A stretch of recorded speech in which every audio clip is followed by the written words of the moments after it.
8 years after being exiled, I returned in a torn dress. My family laughed, thinking I was still a failure.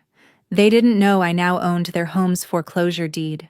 I walked into a family gathering after 8 long years away, wearing a torn dress without makeup. My name is Valerie. I am 30 years old today, but standing at that familiar front door made me feel like the exact same outcast they discarded long ago. A suffocating silence instantly filled their massive living room the very moment I stepped across the threshold. Every single pair of judgmental eyes in that house immediately locked onto the jagged tear running down the side of my cheap clothing. My mother forced her mouth into a tight, fake smile, attempting to offer a polite greeting, while her expression clearly betrayed intense discomfort alongside deep shame. My father stared straight at me with an absolutely ruthless look that completely failed to hide his lifelong contempt for the daughter he kicked out. He slowly looked at my ruined clothes before delivering his harsh verdict right in front of the entire crowded room. 8 years have passed since you left this house, but you are still just a pathetic poor nobody. A few relatives chuckled softly from the dining area, creating a familiar chorus of mockery that I remembered all too well from my childhood. I chose to stay completely quiet while letting them enjoy their fleeting moment of superiority, because I knew exactly what was coming in less than an hour. Welcome back to our channel, where we share unforgettable stories about family betrayal alongside ultimate justice. If you enjoy seeing arrogant people get exactly what they deserve, please hit that subscribe button right now to support our content before we dive right back into the rest of the story. The chandelier cast heavy shadows across the crisp white tablecloth, while everyone began picking up their polished cutlery for dinner. My older sister Bianca deliberately rolled up her tailored silk sleeve to explicitly flaunt a heavily jeweled watch, catching the overhead light. She looked down at me with an expression of pure disdain before launching a direct verbal assault regarding my perceived social status. Have you seriously not escaped that pathetic freeloader lifestyle yet after all these years? She asked loud enough for the entire dining room to hear. Bianca always needed to make sure her supposed superiority was established early during any family gathering by putting someone else down. She craved validation from our parents regarding her wealthy lifestyle choices, even if it meant stepping on her own sister to achieve that goal. Sitting right next to her was my brother-in-law Justin, wearing an incredibly smug expression while holding his crystal glass. He talked endlessly about a supposedly massive medical equipment contract his company just secured with a major national hospital network. He boasted loudly about projected profit margins, trying desperately to prove a level of overwhelming success that I already knew was entirely fabricated. Justin made sure to mention the exact price of the new luxury sports car he planned to purchase next month with his anticipated corporate bonus. He dominated the conversation completely while expecting everyone at the table to sit quietly, admiring his brilliant business acumen without asking any questions. His arrogant posture matched his inflated stories perfectly, making him look exactly like the kind of fraud my company investigated on a daily basis.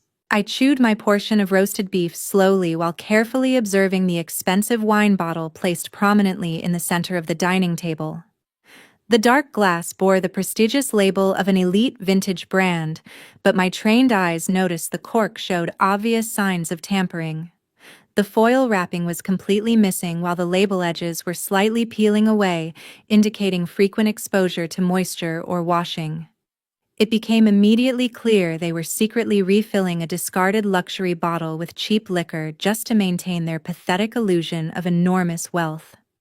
I simply took a sip of tap water instead of drinking their fake vintage wine while continuing to listen to their empty posturing.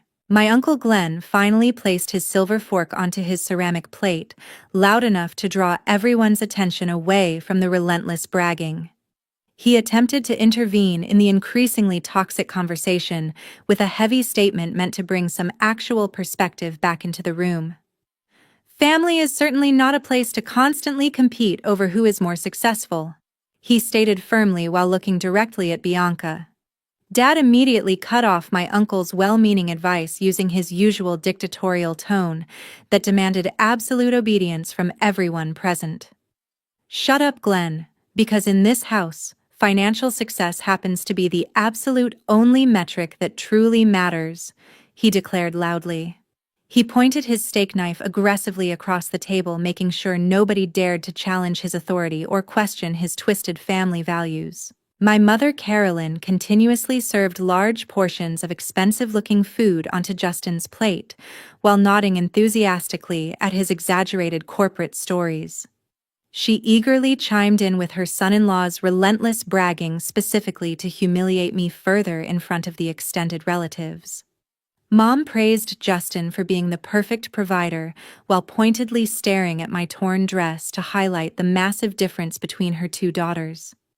She desperately needed to participate in this ridiculous charade to hide the terrifying reality of their actual financial situation from the rest of us.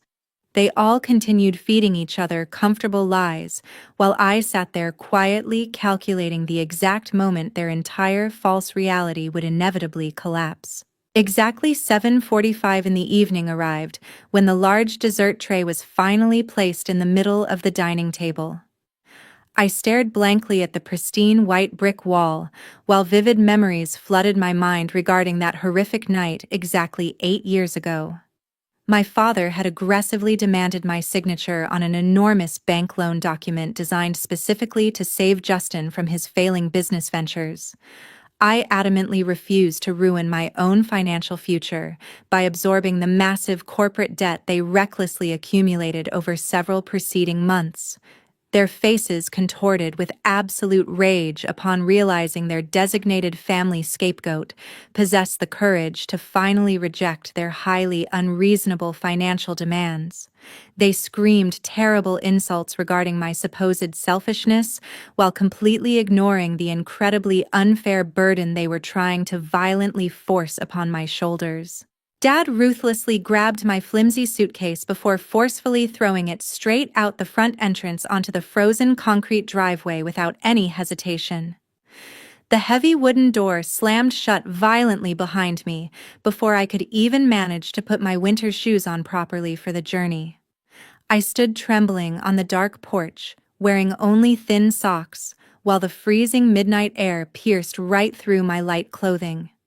That definitive moment of absolute betrayal permanently severed whatever remaining emotional attachment I still held toward the cruel people living inside that house. I walked several miles down the freezing suburban road, hauling my damaged luggage without shedding a single tear, because survival instantly became my only priority. My traumatic flashback smoothly transitioned into a much warmer memory from earlier this exact same morning inside my downtown executive office building. My best friend Darcy stood beside my mahogany desk handing me a steaming cup of coffee, with deep concern clearly visible across her face. She knew every single painful detail regarding my past trauma, involving the ruthless individuals currently sitting around this formal dining table. Darcy leaned forward slightly before offering some very logical advice, meant to protect my emotional well-being from unnecessary psychological stress during this planned encounter. "You do not have to personally go back into that toxic house, because you can just let your lawyers handle everything," she suggested softly. I appreciated her genuine concern, yet my mind remained completely resolute regarding the necessary confrontation scheduled for this exact family gathering tonight. Hiding behind corporate legal representatives felt completely wrong after spending 8 brutal years building my massive private equity firm from absolute nothingness. I looked directly into Darcy's worried eyes while placing the ceramic coffee mug down onto my desk before providing my final definitive response. "I must personally execute the asset recovery rights that are now fully due according to the legal contract they themselves signed," I replied firmly. Taking their highly prized residential property away required my physical presence to ensure they fully understood exactly who orchestrated their impending financial downfall. The sudden sharp clinking sound of silverware striking crystal forcefully pulled my mind out of those vivid memories back into the current dining room reality. Bianca aggressively tapped her dessert spoon against her glass, specifically to draw my attention away from the blank white brick wall. She smirked maliciously while pointing a manicured finger toward the narrow hallway leading away from the main formal dining area. "You still remember your proper place around here, right? Because the kitchen is located in the back," she ordered with supreme arrogance. I simply stared back at her without moving a single muscle, while quietly anticipating the precise moment her arrogant little world would completely shatter into pieces. Her pathetic attempt at asserting dominance over me failed completely, since I already held the absolute power to legally destroy her entire comfortable existence. Exactly 8:15 in the evening arrived, when the smartphone tucked deeply inside Justin's tailored vest pocket began vibrating relentlessly. Justin glanced downward toward the glowing screen, causing his previously arrogant complexion to instantly turn a sickly shade of pale ghost white. He froze completely in his chair, while the heavy silver fork gripped tightly within his trembling right hand rattled faintly against the expensive ceramic dessert plate. He clearly desperately wanted to answer the incoming call, yet he lacked the necessary courage to abruptly abandon the formal family dinner table immediately. Dad quickly noticed his prized son-in-law exhibiting genuine signs of severe panic while sweating nervously under the bright dining room lights. He hastily attempted to deflect everyone's attention away from the highly uncomfortable situation by loudly introducing a completely unrelated financial topic into the quiet room. "The local real estate market across this particular suburban area is currently experiencing massive, unprecedented appreciation," he declared with noticeably forced enthusiasm. He took a large sip of his water before adding another fabricated layer to his pathetic illusion of wealth just to reassure himself. "Deciding to keep this massive house rather than downsizing remains absolutely the most fantastic investment decision I ever made." Glenn reached across the wide table but accidentally placed his heavy crystal water glass down far too forcefully near the adjacent wooden dining room cabinet. The sudden physical impact caused the heavy antique furniture piece to rattle violently, dislodging a thick stack of hidden paperwork crammed haphazardly inside the top drawer. A distinctively bright red corner of a very specific legal document slipped partially out from behind the slightly ajar cabinet door, catching my immediate attention. My highly trained professional eyes immediately recognized the standardized layout belonging exclusively to a final past due residential mortgage foreclosure warning notice.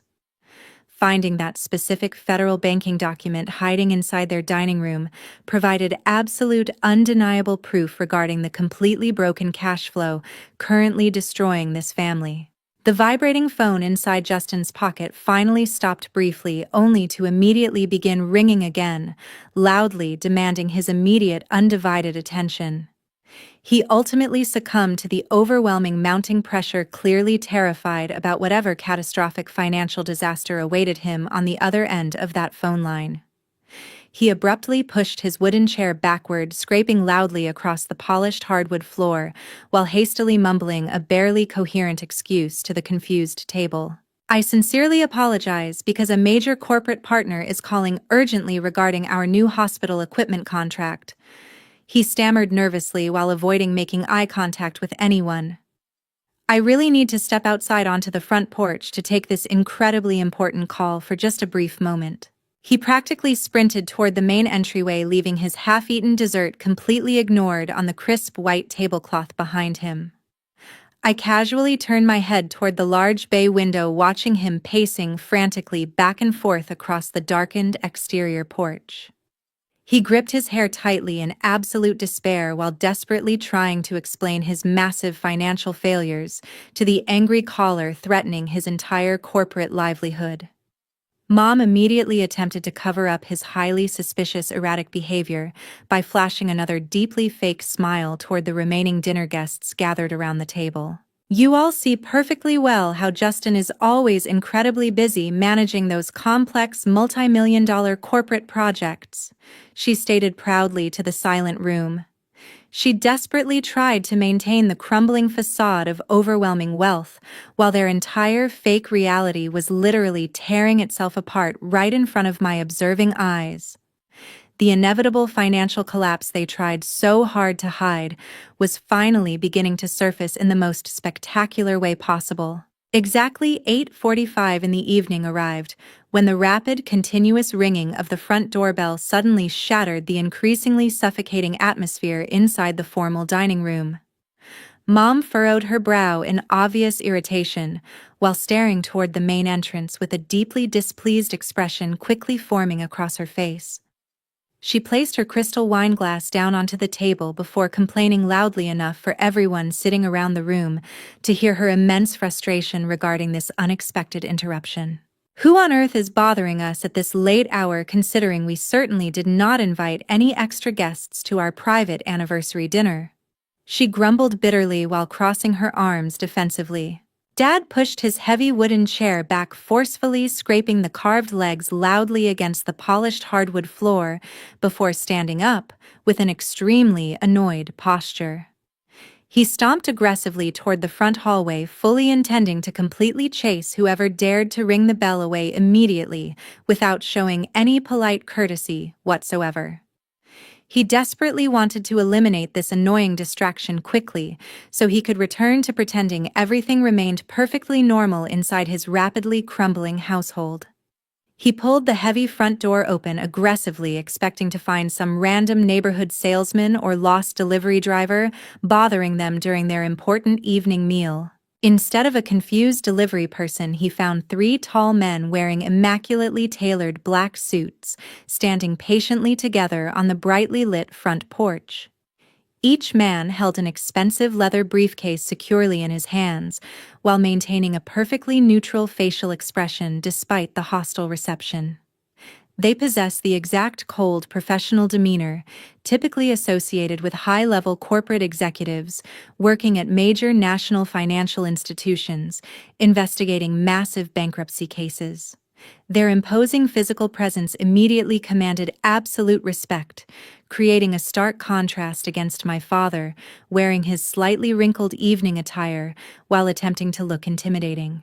My lawyer stood at the very front of the group, acting as the lead representative for the entire legal asset recovery team currently waiting on the porch. He absolutely did not presume to just walk right into a private residential property, but instead stopped politely right at the wooden threshold, maintaining strict professional legal boundaries. He cleared his throat gently before speaking in a highly authoritative tone, explicitly designed to cut through any potential resistance or typical homeowner hostility. "We are here specifically to see Ms. Valerie tonight, so please tell me if she is currently present inside this house," he asked formally while looking directly into my father's deeply confused eyes.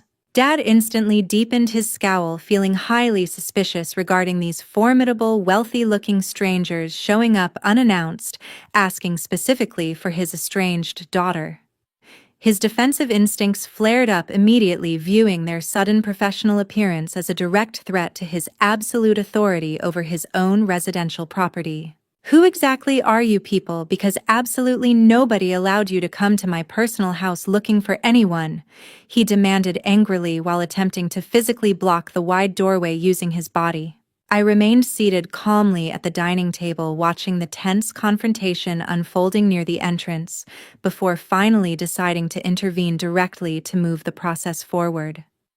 I raised my right hand slightly, catching the lead attorney's attention, before giving a single firm nod to confirm my physical presence inside the tense room. Only after receiving my explicit visual authorization did the legal team confidently step forward, crossing the threshold into the brightly lit hallway together. They smoothly brushed right past my father, leaving him completely stunned, while his mouth hung open in absolute utter disbelief at their blatant disregard for his authority. The three suited men marched purposefully straight toward my position at the dining table, ignoring every other completely bewildered family member staring blankly at them. Their synchronized footsteps echoed heavily throughout the silent house, signaling the absolute definitive end of the ridiculous financial charade my family had maintained all evening. Exactly 9 o'clock in the evening arrived when the established power dynamic inside that white brick house was completely shattered forever by a single, definitive moment. The lead attorney confidently stepped forward, placing his heavy leather briefcase directly onto the center of the formal dining table right next to the untouched dessert plates. He respectfully bowed his head toward my seated position before speaking in a booming voice, carrying absolute professional authority across the previously hostile room. Director Valerie, the complete legal asset recovery files are currently prepared, awaiting your final executive review, he announced formally while clicking the brass locks open simultaneously. Dad completely lost his temper, rushing aggressively toward the suited men, while wildly waving his arms, attempting to physically intimidate the highly trained legal professionals invading his private sanctuary. His face turned a dangerous shade of crimson red, screaming furious verbal threats aimed directly at my corporate representatives, standing perfectly still beside my chair, refusing to retreat. "Get out of my house immediately, because I will call the police to arrest you pathetic frauds for criminal home invasion," he roared furiously, attempting to maintain his rapidly crumbling patriarchal authority over the shocked household. I simply raised my right hand slightly, signaling the lead attorney to completely ignore the screaming older man, throwing a desperate childish tantrum nearby. The lawyer efficiently extracted several thick stacks of official financial statements, alongside legally binding residential mortgage transfer orders, from his expansive open leather briefcase. He methodically spread the damning paperwork across the white tablecloth, ensuring every single person sitting around the wide dining table possessed a perfectly clear view of the evidence. The highly classified banking documents explicitly detailed every single hidden transaction, highlighting the massive, overwhelming debts secretly accumulating behind their backs over the past several months. Bianca initially leaned forward, crossing her arms defensively, while a deeply contemptuous smile slowly formed across her face, preparing to launch a brutal verbal attack. She clearly intended to loudly mock my sudden corporate display, dismissing the entire situation as some cheap theatrical play orchestrated solely for pathetic personal revenge. Her arrogant mouth opened, preparing to deliver another incredibly cruel insult, but her malicious smile instantly froze the exact moment her focused eyes scanned the top page. She suddenly recognized a very specific handwriting style, confirming the terrifying, undeniable reality, destroying her comfortable, wealthy delusion permanently. I reached forward, extending my arm deliberately before tapping my index finger lightly against the smooth surface of the polished wooden dining table, demanding immediate, absolute attention. My incredibly calm demeanor contrasted sharply against the rapidly escalating panic spreading quickly throughout the brightly lit room right before issuing my final devastating verbal strike. "You should probably look very closely at your own blue ink guarantor signature secured directly on that mortgage contract before actually calling the local police," I stated coldly, looking straight into my father's increasingly terrified eyes.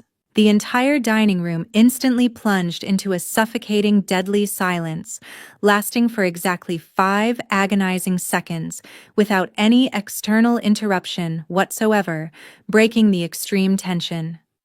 Nobody sitting around that expansive table dared to breathe heavily while mentally processing the catastrophic reality suddenly presented directly in front of their shocked faces under the bright chandelier. The undeniable physical presence of those official federal banking documents proved beyond any reasonable doubt that my aggressive corporate takeover was completely legitimate, without any possible legal loopholes available for their defense.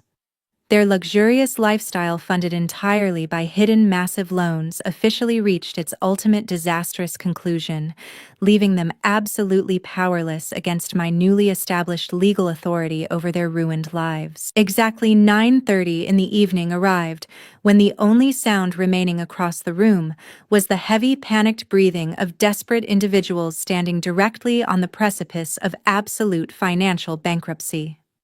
The luxurious facade they desperately tried upholding throughout the dinner had completely evaporated, leaving behind nothing except raw, terrifying vulnerability.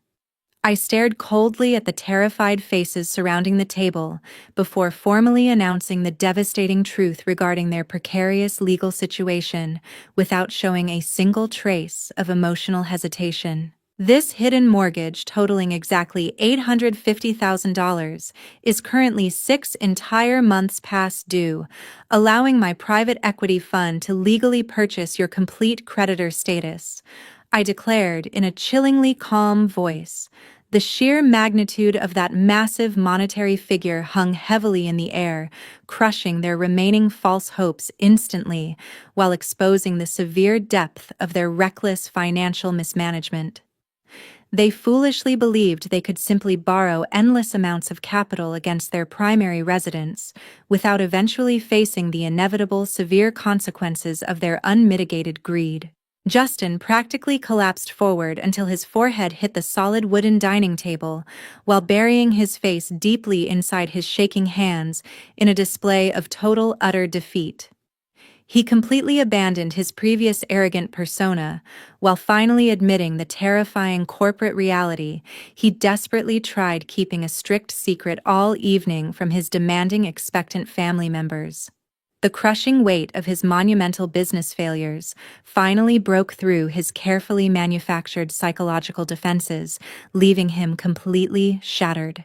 Everything is completely over because the federal banking authorities fully froze our remaining company operating accounts earlier this afternoon.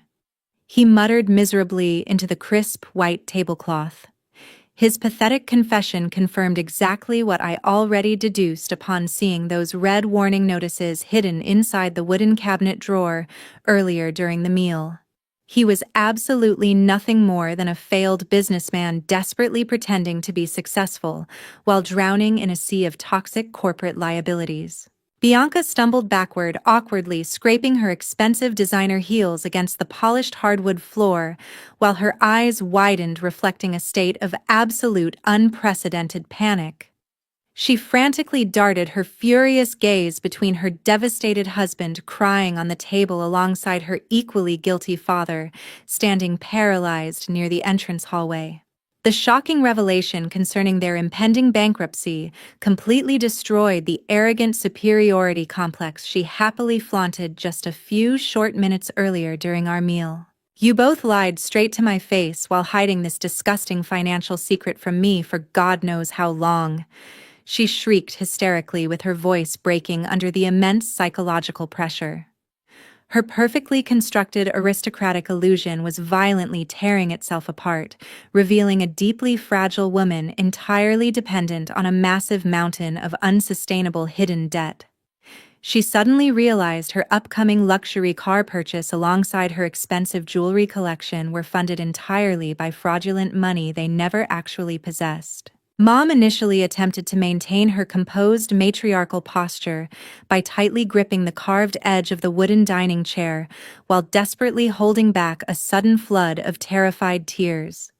She desperately wanted to project strength in front of the corporate legal team, but her voice began trembling violently the exact moment she fully comprehended the severe consequences approaching rapidly. She finally realized the terrifying immediate danger of losing the only permanent physical shelter protecting her family from the harsh reality of the unforgiving outside world. The prestigious suburban lifestyle she valued highly, above the well-being of her own youngest daughter, was officially slipping through her desperately clutching fingers without any possibility of salvation. I decisively reached out, plucking a heavy silver fountain pen directly from my lead attorney before positioning the final legal execution order perfectly in the center of the cluttered table. I smoothly signed my authorized signature across the bottom of the formal federal document officially executing the immediate asset recovery protocol without feeling any remorse whatsoever. That single fluid motion of my pen permanently stripped away every last ounce of legal power from the collapsing individuals weeping pathetically right in front of my observant eyes. The binding financial contract they weaponized against me 8 years ago was finally being enforced strictly according to the very same ruthless terms they originally created for my destruction. Exactly 10 o'clock at night arrived, marking the formal conclusion of all necessary legal procedures inside the ruined dining room. I pushed my heavy wooden chair back slowly before standing up to carefully fasten the buttons of my tailored winter coat. The overwhelming tension filling the entire house finally began lifting from my shoulders after delivering the ultimate financial verdict to the people who abandoned me. I maintained the incredibly cold tone of a ruthless financial executive while explicitly informing the devastated individuals about their strict eviction parameters. According to the prevailing property laws governing this specific state jurisdiction, they possessed exactly 30 days to pack their personal belongings before leaving forever.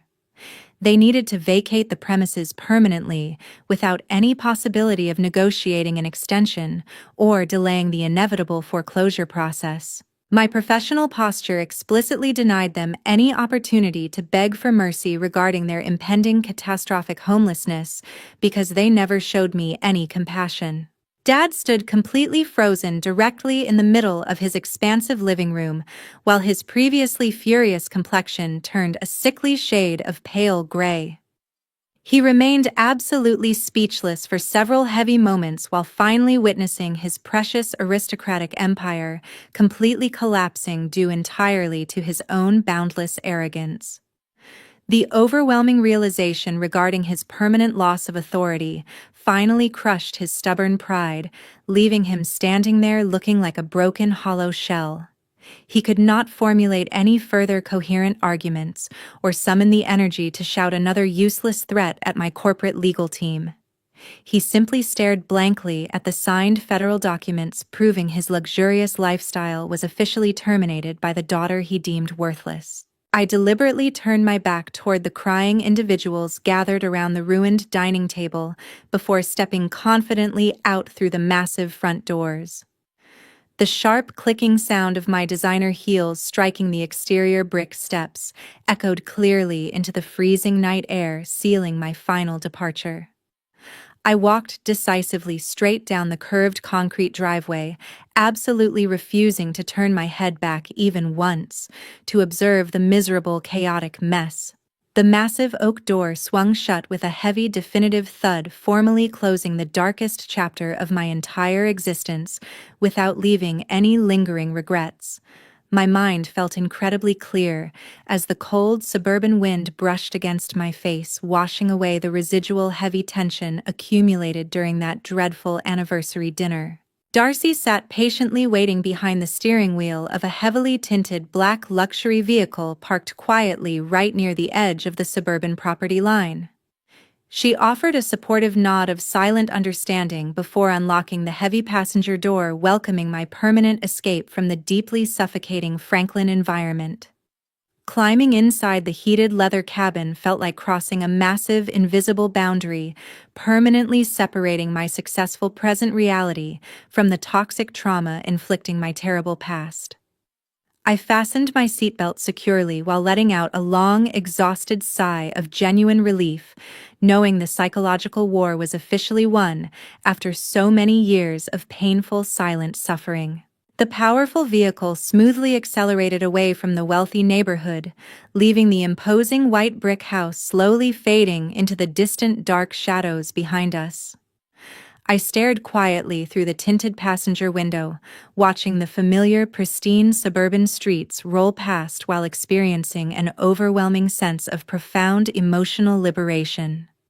The heavy burdens attached to seeking external family validation finally dissolved completely, letting my spirit breathe freely outside their oppressive, judgmental expectations, restricting my personal growth. For the absolute first time in 8 long, agonizing years, I genuinely realized my soul no longer belonged to that deeply painful place anymore. This story is specially produced by our dedicated channel for profound educational purposes, emphasizing strict personal boundaries. We aim to deliver a powerful message regarding how individuals should handle toxic family crises utilizing cold logic alongside established legal frameworks instead of useless emotional arguments. Evaluating the unfolding situation objectively reveals that the female protagonist decisively protected her mental peace by completely severing all toxic bloodline connections forever. The antagonistic family members are now simply bearing the inevitable catastrophic financial consequences stemming directly from their own terribly arrogant decisions made many years ago without ever showing any genuine remorse. Based on this intense dramatic narrative, we can extract three profound core lessons regarding strict personal boundaries alongside maintaining absolute self-respect. Sharing biological DNA absolutely does not grant any family member the permanent right to continuously exploit your personal loyalty, because completely severing toxic relatives remains a highly valid form of profound self-preservation. Choosing to diligently build your own successful independent career silently always provides the absolute sharpest weapon against arrogant individuals who previously treated you like a worthless outcast during your weakest, vulnerable moments. Creating entirely fake, luxurious illusions funded completely by reckless, hidden corporate debt will eventually collapse spectacularly, leaving arrogant, manipulative people facing the brutal legal consequences of their own unmitigated financial greed. We sincerely thank every single viewer who patiently listened until the very end of this dramatic family story today. We genuinely appreciate your continued dedication towards supporting our educational content, analyzing complex psychological situations. How would you personally handle this intense situation if you were placed directly into the main character's difficult position? Please share your valuable thoughts regarding this ruthless financial revenge within the comments section below.